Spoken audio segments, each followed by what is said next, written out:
एक दिन एक राजा ने अपने सभासदों से कहा, क्या तुम लोगों में कोई ईश्वर के होने का प्रमाण दे सकता है? सभासद सोचने लगे।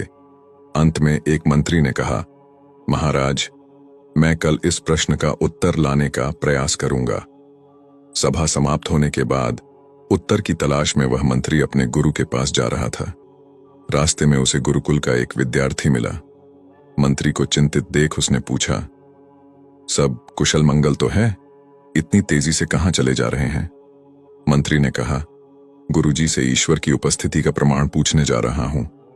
विद्यार्थी ने कहा, इसके लिए गुरुजी को कष्ट देने की क्या आवश्यकता है? इसका जवाब तो मैं ही दे दूंगा।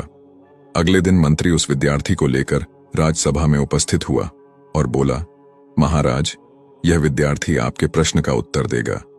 विद्यार्थी ने पीने के लिए एक कटोरा दूध मांगा। दूध मिलने पर वह उसमें उंगली डालकर खड़ा हो गया। थोड़ी थोड़ी देर में वह उंगली निकालकर कुछ देखता, फिर उसे कटोरे में उंगली डालकर खड़ा हो जाता। जब काफी देर हो गई तो राजा नाराज होकर बोला, दूध पीते क्यों नहीं? उसमें उंगली डालकर क्या देख रहे हो?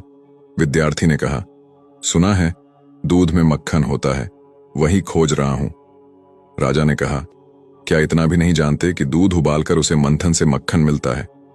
विद्यार्थी ने मुस्कुराकर कहा, हे राजन, इसी तरह संसार में ईश्वर चारों ओर व्याप्त है, लेकिन वह मक्खन की भांति अदृश्य है, उसे तप से प्राप्त किया जाता है।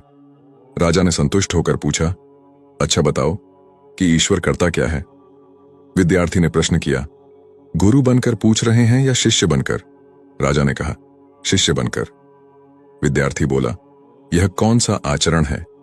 शिष्य सिंहासन पर है और गुरु जमीन पर। राजा ने झट विद्यार्थी को सिंहासन पर बिठा दिया और स्वयं नीचे खड़ा हो गया। तब विद्यार्थी बोला, ईश्वर राजा को रंक और रंक को राजा बनाता है। शिक्षा, ईश्वर की प्राप्ति केवल सच्ची श्रद्धा और भक्ति के द्वारा ही संभव है। अज्ञानी केवल तर्क वितर्क में समय व्यतीत करते हैं। ज्ञानी जन ईश्वर की प्राप्ति के मार्ग पर चल भक्ति आराधना करते हैं और जन मन साधारण की सेवा करते हैं, भलाई का कार्य करते हैं।